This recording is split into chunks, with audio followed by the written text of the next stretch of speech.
शाकनाशी की। शाकनाशी, शाकनाशी से पहले मैं आपको एक चीज बता देता हूँ, इसमें धान में दो खरपतवार लगते हैं, बहुत ही ज्यादा खतरनाक खरपतवार हैं। खरपतवार उनको आपको याद करना पड़ेगा।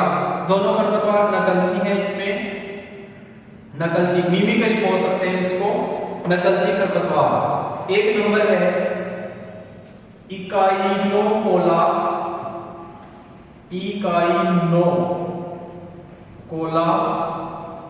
कोलोनम,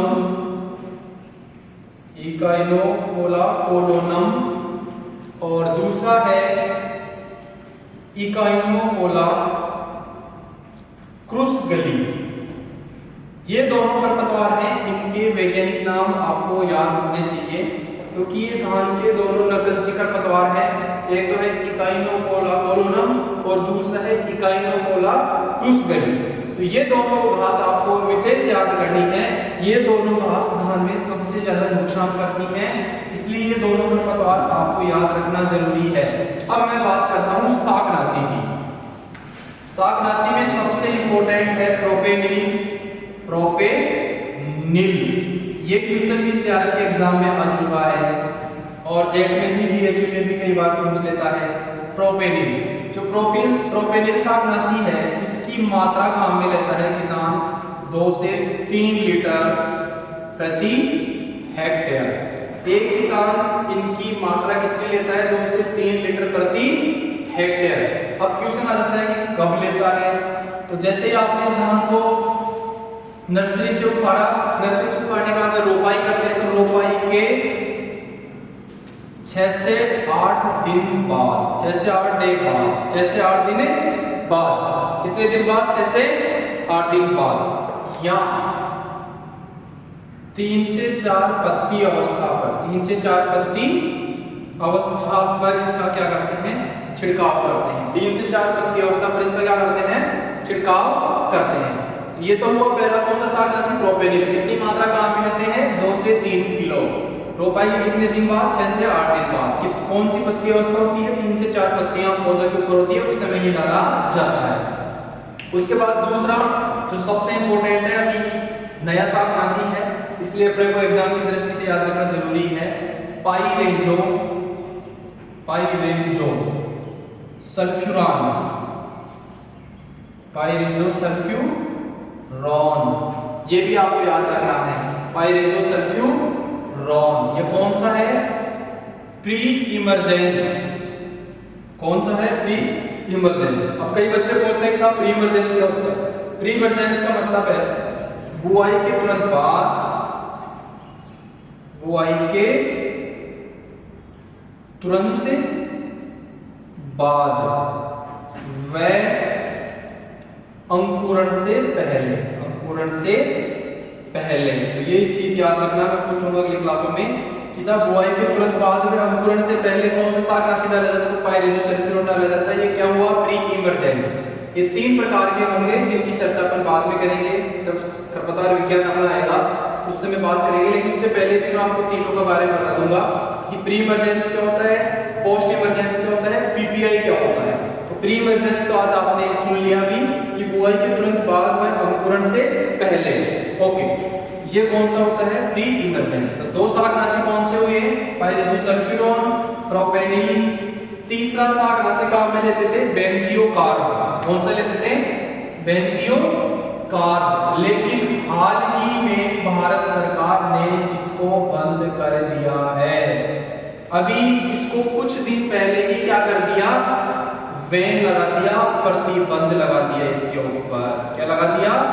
प्रतिबंध। तो एक क्वेश्चन ये भी आपके एग्जाम में आ सकता है कि हाल ही में कौन से शाकनाशी के ऊपर प्रतिबंध लगाया गया है? तो कौन से पे लगाया गया है? बेंथियोकार्ब पर लगाया गया है। ये चीज भी आपको ध्यान में रखनी है, इसलिए इसके बारे में नहीं पढ़ेंगे अब, क्योंकि किसानों को अपन इसके बारे में नहीं बता सकते। इसके बाद में अगला है पेंडिमेथालिन। कौन सा? पेंडिमेथालिन। पेंडिमेथालिन इसके ऊपर भी प्रतिबंध लग गया। इस पर भी क्या लग गया? प्रतिबंध लग गया। अब ये भी किसान इसको भी नहीं डाल सकते। इसके ऊपर भी भारत सरकार ने भी हाल ही में प्रतिबंध लगा दिया है। तो इसका भी क्वेश्चन आ सकता है कि हाल ही में कौन से शाकनाशी पर प्रतिबंध लगाया गया है, तो पेंडिमेथालिन पे लगाया गया है। इसका क्वेश्चन गत एग्जाम में जेट में आ चुका है। क्वेश्चन ये आया था पेंडिमेथालिन का कि पेंडिमेथालिन कौन सा शाकनाशी है। जो भी बात की थी ना मैंने प्री इमरजेंस की, यही क्वेश्चन यहाँ पे आया था कि क्वेश्चन ये पूछा गया था कि पेंडिमेथालिन को कब डालते हैं। पेंडिमेथालिन को बुआई के तुरंत बाद व अंकुरण से पहले डालते हैं। ये क्वेश्चन वो आया था। तो क्या पता इस बार भी तो आपको ध्यान में रखना है कि पेंडिमेथालिन को कब डालते हैं। तो ये क्वेश्चन भी आपको ध्यान में रखना होगा। तो ये बात हुई आपकी शाकनाशी की। अब मैं बात करता हूँ उर्वरक की। किसकी? उर्वरक की। अब सबसे बड़ी समस्या विद्यार्थियों के सामने उर्वरक की ही आती है कि साहब उर्वरक हमारे को याद नहीं रहता कि कौन सी फसल में कितना उर्वरक डालें। आज के बाद में भूल जाना कि टेंशन लेने का सौदा नहीं है। आज के बाद में आपको बस एक लाइन का याद रखना है, एक लाइन याद रखनी है, उसके बाद में आप बिल्कुल बिंदास रहना।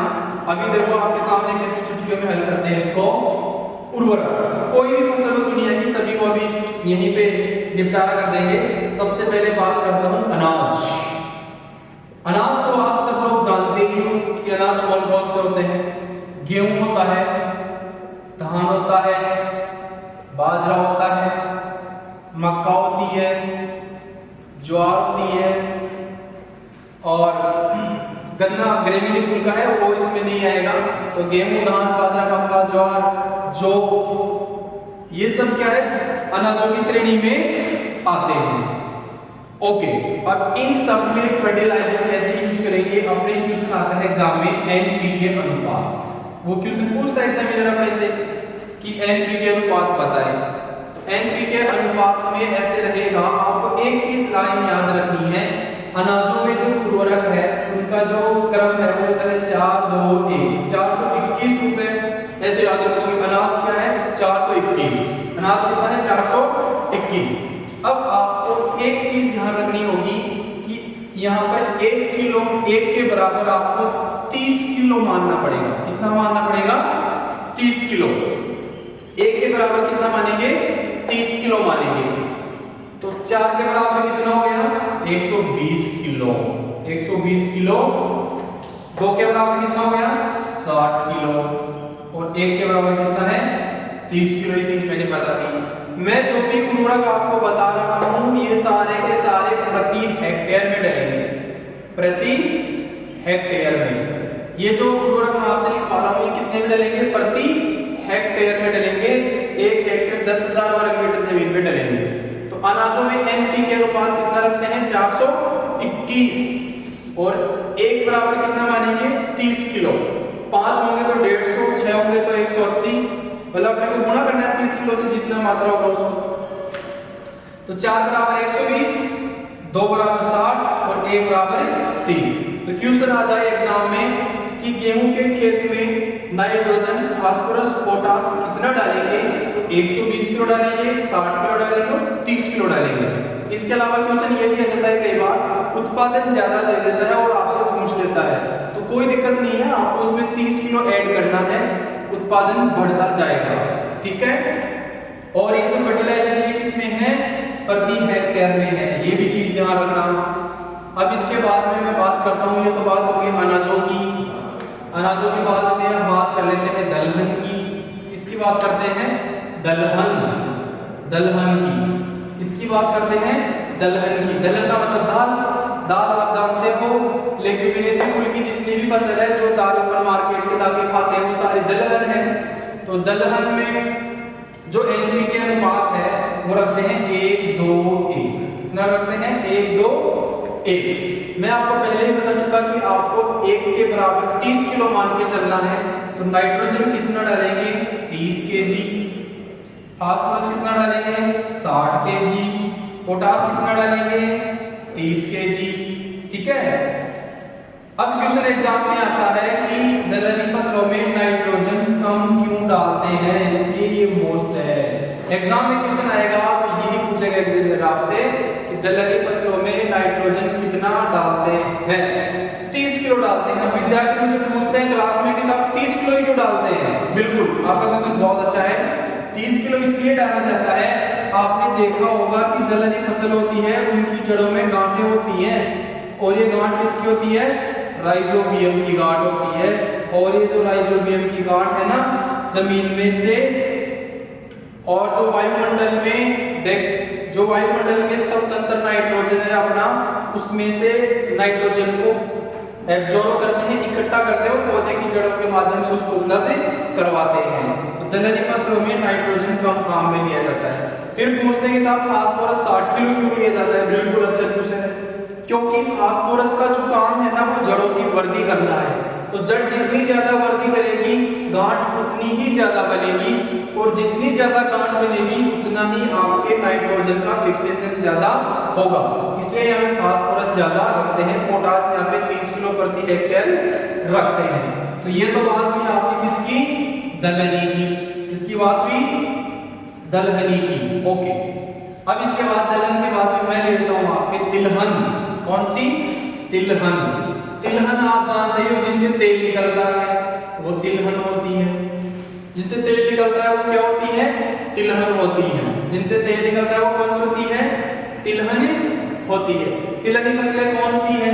9-10 में तिलहनी फसल है, लेकिन आपके सिलेबस में तो 5 ही है, जैसे सरसों है, मूंगफली है, उसके अलावा सूरजमुखी है, कुसुम है, और तिल है, अरंडी है, बहुत सारी है जो तिलहनी फसलों के रूप में आती है। तिलहनी फसलों में जो अनुपात है वो 3-2-1 रखते हैं। कितना रखते हैं? 3-2-1। 3-2-1। नाइट्रोजन का हो गया 90 किलो, फास्फोरस कितना हो गया? 60 किलो, और पोटास कितना हो गया? 30 kg। ये चीज भी अपने ध्यान में रखनी है। तिलहनी में एनपी के अनुपात कितना रखेंगे? 3-2-1। 90 किलो, 60 किलो और 30 किलो प्रति हेक्टेयर। ठीक है, इसके बाद में मैं अगली बात कर लेता हूँ आपकी। अब तिलहनी के बाद में ले लेते हैं चारे वाली। कौन सी? चारे वाली। चारे वाली फसल आप जानते हो, जो चारे के लिए लगाई जाती है वो चारे वाली कहलाती है। चारे वाली फसलें में जैसे बाजरा है, जई बाजरा, मक्की है, और ज्वार है, और जई है, रिचका है, ये बहुत सारी फसलें किसान लगाता है चारे के लिए। चारे वाली फसल है, उनमें भी 4-2-1 किसान प्रमुखतया लेता है। 120 kilo nitrogen, NPK, 60 kilo phosphorus और 30 किलो पोटास। अब आपको बता दूं कि जो दलहनी फसल है, जैसे रिचका है, बरसिंग है, उनमें अपन 120 किलो न लेकर के वही 30 किलो नाइट्रोजन काम में लेंगे। इसलिए ये भी अपने को ध्यान रखना है, क्योंकि वो दलहनी फसल में आता है। वैसे दाल इनकी खाते नहीं है, लेकिन उनकी जड़ों में भी नाइट्रोजन फिक्सेशन पाए जाते हैं। ये जो चारे वाली फसल है, ये उनमें लिया जाता है। जैसे आपका जौ को चारे के लिए लगाना है, जई को लगाना है, ज्वार को लगाना है, बाजरे को लगाना है, मक्का को लगाना है, उनके लिए ये काम में लिया जाता है। यदि नाइट्रोजन फिक्सेशन फसल कर रही है तो वहां पर आपको 30 किलो ही काम में लेना है, ये भी ध्यान रखें। अब चारे के बाद में बात करते हैं अपन मसाले वाली।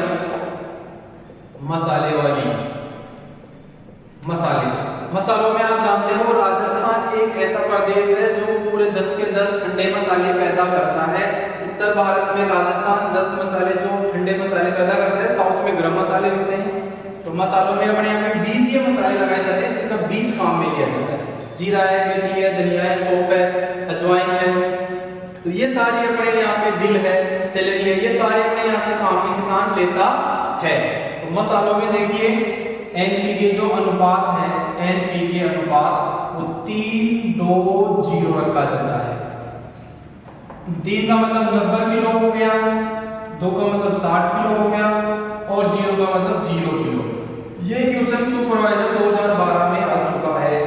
वहां पे क्वेश्चन पूछा गया था कि 100 में पोटास कितना डालते हैं? 0 kg डालते हैं भाई। मसालों में यहाँ पे पोटास नहीं डाला जाता है, लेकिन फिर भी कुछ कृषि वैज्ञानिक है बड़े, जैसे एनआरसी के बीच अजमेर है, वो बोलते हैं कि कम से कम 8 किलो तो अपने को और बिल्कुल सही भी है उनका कहना, डालना चाहिए, क्योंकि अपन जमीन में से यूज ही कर रहे हैं, जमीन को कुछ दे नहीं पा रहे हैं, इसलिए एक दिन कमी आ जाएगी, इसलिए अपने को डालना जरूरी है। लेकिन 8 किलो से ज्यादा नहीं डालें। 8 किलो अपन पोटास यहाँ पे डालें, इसलिए यहाँ पे पोटास ज्यादा इंपॉर्टेंट है। इसके बाद मसालों के बाद में मैं आपका है ले लेता हूँ कंद वाली फसलें। कंद वाली आप जानते हो जो जमीन के अंदर लगती है उनको कंद वाली बोलेंगे, जैसे प्याज है, लहसुन है, अदरक है और आपका हल्दी है, ये सारी की सारी कंद वाली है। कंद वाली फसल है, उनमें जो एनपी के अनुपात है वो 3, 2, 4 रखेंगे। कितना रखेंगे? 3, 2, 4। 3 का मतलब वही 90 किलो हो गया आपका, 90 केजी। 2 का मतलब 60 किलो हो गया आपके प्रति हेक्टेयर, और 120 किलो क्या हो गया? पोटास। तो ये 100 से 120 किलो पोटास अपन क्या करते हैं कंद वाली फसलों में लेते हैं। ये क्वेश्चन भी सुपरवाइजर 2012 में पूछा जा चुका है कि 1 हेक्टेयर प्याज में कितना पोटास डालेंगे। 100 से 120 किलो के बीच में पोटास डाला जाता है। पोटास इसलिए ज्यादा डाला जाता है कंद वाली में क्योंकि जो पोटास है वो फलों की साइज को बड़ा करता है, उनके आकार को बढ़ाता है, मोटापन देता है, इसलिए इसका यूज ज्यादा करते हैं। तो ये तो हुई आपकी फसलें। क्या हुई? फसलें कि किसमें क्या क्या काम में लेते हैं। अब एक अपवाद आपके रह गया था, वो है गन्ना। कौन है? गन्ना। गन्ना क्या है? लंबे समय तक लगने वाली फसल है, 1-1, 2-2, 3-3 साल तक किसान लगा के रखते हैं, इसलिए इनके लिए जो पोषक तत्व है वो ज्यादा चाहिए। तो जो गन्ना है उसमें एनपी के अनुपात है वो है 9, 5, 3। 9 का मतलब 270 किलो नाइट्रोजन चाहिए उसको, 150 किलो फास्फोरस चाहिए और 90 किलो क्या चाहिए? पोटास चाहिए। ये चीज भी अपने को ध्यान में रखनी है। नाइट्रोजन कितना चाहिए? 270, फास्फोरस कितना चाहिए? 150, पोटास कितना चाहिए? 90 किलो। ये चीज भी आपको ध्यान में रखना चाहिए। दूसरा एक और अपवाद था, वो आपके है राजमा। राजमा जिसको फ्रेंच बीन बोलते हैं, राजमा। इसमें जो एनपी के अनुपात है वो 4, 2, 1 रखते हैं और इसका क्वेश्चन इस बार सुपरवाइजर में आ चुका है 2019 में। तो ये भी चीज ध्यान रखना। यहाँ पे 120 किलो नाइट्रोजन काम में लेंगे, 60 किलो फास्फोरस लेंगे और 30 किलो क्या लेंगे? पोटास काम में लेंगे। इसमें नाइट्रोजन इसलिए ज्यादा लिया जाता है, राजमा दलहनी फसल है, दाल वाली फसल है, लेकिन ये नाइट्रोजन का स्थिरीकरण नहीं करती, इसलिए इसको शर्मीली फसल भी बोलते हैं, भूतनी फसल भी बोलते हैं। ठीक है, ये चीज ध्यान रखना। शर्मीली या भूतनी फसल है, इसलिए नाइट्रोजन का स्थिरीकरण नहीं करती है, इसलिए इसमें नाइट्रोजन ज्यादा डाला जाता है। तो ये क्वेश्चन आपके सुपरवाइजर में आ चुका है। ये तो बात हुई आपकी उर्वरक की। अब उर्वरक में एक चीज मैं आपसे और बात करना चाहूंगा कि जो धान है, कौन? धान। आप जब उर्वरक जमीन में डालते हो तो 2 क्षेत्र में डालते हैं। कौन से क्षेत्र में? 2 क्षेत्र में। 2 क्षेत्र है उसके। एक क्षेत्र तो है इसका अपचयन। कौन सा? अपचयन। दूसरा क्षेत्र कौन सा है? ऑक्सीकरण क्षेत्र। ऑक्सीकरण क्षेत्र। उर्वरक को हमेशा 2 क्षेत्रों में डाला जाता है, एक तो अपचयन क्षेत्र में और दूसरा ऑक्सीकरण क्षेत्र में। देखिए मैं आपको बता देता हूं, दुनिया में धान एकमात्र ऐसा फसल है जिसको हमेशा अपचयन क्षेत्र में दिया जाता है। कौन से क्षेत्र में दिया जाता है? अपचयन क्षेत्र में, जिसको अंग्रेजी में बोलते हैं रेड्यूस जोन। कौन सा जोन? Reduce zone. ऑक्सीकरण को ऑक्सीडाइजेशन जोन बोला जाता है, तो ऑक्सीडाइजेशन जोन। तो ऑक्सीकरण क्षेत्र और अपचयन क्षेत्र 2 हो गए। धान को कौन से में डाला जाता है? अपचयन क्षेत्र में। ये भी एग्जाम की दृष्टि से मोस्ट क्वेश्चन है, ये भी आप ध्यान में रखना। और अन्य जो फसल है धान के अलावा, उन सबको ऑक्सीकरण क्षेत्र में डाला जाता है। अगली बात, उर्वरक में अपचयन और ऑक्सीकरण आप समझ रहे हैं कि अपचयन में धान को डाला जाता है, ऑक्सीकरण में अन्य फसलों को डाला जाता है। अब क्वेश्चन आ जाता है कि धान में कौन से नाइट्रोजन उर्वरक का प्रयोग किया जाता है? नाइट्रोजन उर्वरक किसमें? धान में। तो धान में नाइट्रोजन उर्वरक, कौन से नाइट्रोजन उर्वरक का प्रयोग किया जाता है? एक तो होता है अमोनियम सल्फेट। कौन सा? अमोनियम सल्फेट, अमोनियम सल्फेट और अमोनियम नाइट्रेट कि धान में कौन से नाइट्रोजन उर्वरक का प्रयोग किया जाता है? तो सबसे इंपॉर्टेंट है वो है अमोनियम सल्फेट। एग्जाम में यही क्वेश्चन सबसे ज्यादा आता है कि धान में कौन सा उर्वरक प्रयोग किया जाता है? Ammonium sulphate. दूसरे नंबर पे अमोनियम नाइट्रेट कर सकते हैं, कैल्शियम अमोनियम नाइट्रेट भी कर सकते हैं, लेकिन अमोनियम नाइट्रेट विस्फोटक उर्वरक है इसलिए यहाँ पे नहीं किया जाता है। कैल्शियम अमोनियम नाइट्रेट का प्रयोग अपने यहाँ पे किसान भाई कर लेते हैं। एक उर्वरक है डीएपी, जिसको आप डाई अमोनियम फॉस्फेट के नाम से जानते हैं, उसका भी प्रयोग धान में किया जाता है। तो ये बात किसकी हुई? उर्वरक की। अब मैं अगली क्लास में आपसे मिलूंगा, उसके लिए आपको इंतजार रहेगा।